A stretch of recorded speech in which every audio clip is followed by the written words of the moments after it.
పిల్లగాళ్లకు సర్కారు నిధులు దండిగానే ఇస్తుంది కానీ మోక మీద అనుకున్నైతే పనులు జరుగుతున్నాయా లేదా అనేది పట్టించుకోరు. దాంతోని అనుకున్నట్టు రిజల్ట్ అయితే రాదు. మీదికంచి నిధులన్నీ దుర్వినియోగం అవుతున్నాయనే బద్నాం కూడా వస్తుంది. అందుకే ఇప్పుడు కొందరు ఎమ్మెల్యేలు సర్కారు బల్ల బాట పట్టిండ్రు. మరి వాళ్ళు ఏం చేసిండ్రో చూద్దాం పాండ్రోలా. సుల్లూరుపేటలున్న డాక్టర్ బిఆర్ అంబేద్కర్ గురుకుల హాస్టల్ కు ఆకస్మికంగా పోయి తనిఖీ చేసింది ఎమ్మెల్యే నిలవల విజయశ్రీ మేడం. సర్కారు హాస్టళ్లల్లో సౌలతులు చక్కగా లేవు, పిల్లలకు తిండి చక్కగా పెడతలేరని తెలిసి హాస్టల్ కు పోయి అక్కడ పిల్లలకు అందుతున్న సౌలతులు, పెడుతున్న తిండి గురించి మొత్తం ఆరాదీసింది. ఇక ఆడ చేసిన వంటకాలన్నింటినీ కొంచెం కొంచెం రుచి చూసి మంచిగానే వండినరని తారీఫ్ చేసింది. అట్లనే కూరగాయలు ఎట్లుంటున్నాయి, ఎసొంటి తీసుకొస్తున్నారు, ఎన్ని రోజులకు ఒకసారి తీసుకొస్తున్నారు అనేది అక్కడ పనిచేసేటోళ్ళని అడిగి తెలుసుకున్నది. ఆడపిల్లలు కాబట్టి వాళ్ళకు మంచి భోజనం పెట్టాలని చెప్పింది. అటెంకా పిల్లలతోని కూకుండి భోజనం కూడా చేసింది. ఇక ఆ స్కూల్లో సౌలతుల గురించి పిల్లలతోని మాట్లాడుతుంటే ఒక బుజ్జికి పిడిసచ్చి కింద పడేటాలకు అక్కడున్నోళ్ళంతా పరిశాన్ అయ్యిండ్రు. కానీ ఎమ్మెల్యే మేడం డాక్టర్ కాబట్టి ఏం కాదని చెప్పి ఆ బుజ్జిని సెట్ చేసింది. గాలి రానివ్వండి. మరి రిలాక్స్ నానా, పట్టుకున్నారా గట్టిగా? ఓకే. ఇక అంతా మంచిగానే ఉన్నది గాని పిల్లలెవరు కాళ్లకు షూలు వేసుకోకపోయేటాలకు గిట్ల క్లాస్ వీకింది. ఇప్పుడు నేను సడన్ గా వచ్చాను, ఒక్కళ్ళ కాళ్ళకు షూస్ లేవు. గవర్నమెంట్ ఎందుకు ఇస్తుంది షూస్? ప్రాపర్గా ఉండాలి, యూనిఫామ్ ప్రాపర్గా ఉంటేనే వాళ్ళకి చదువుకోవడానికి కాన్ఫిడెన్స్ వస్తుంది.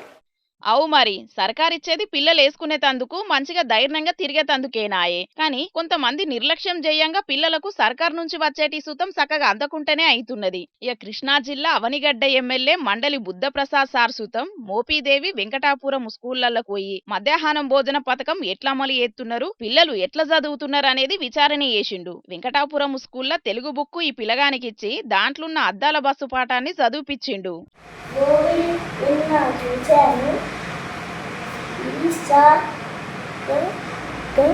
పట్నం వెళ్ళాము, బీచ్లో ఆటలు ఆడాము, కాకినాడ వెళ్ళాము. ఈ పిల్లగాడు సరిగ్గా చదవకపోయేటాలకు ఏం చదువు చెప్తున్నారని అక్కడి సారును గట్టిగానే అరుచుకున్నాడు. ఇక ఆడికించి మోపీదేవి స్కూల్ కు పోయి అక్కడ పిల్లలతోని కలిసి బువ్వ తిన్నాడు. పాపం సారు కింద కూసోని తినలేడు కాబట్టి నిలబడే తిన్నాడు. ఇక ఆడ ఈ బుజ్జి మాత్రం తెలుగు పద్యాలు వాటి అర్థాలన్నింటినీ గడగడ చెప్పేసింది.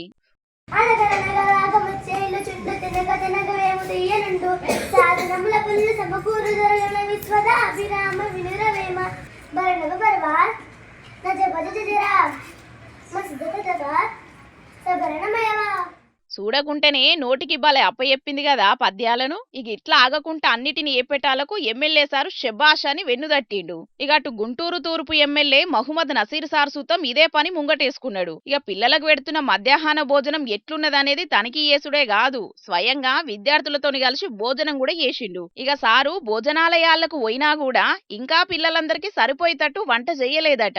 136 మంది పిల్లలుంటే 30 మందికి సరిపోయే వంటని చేసిండ్రట.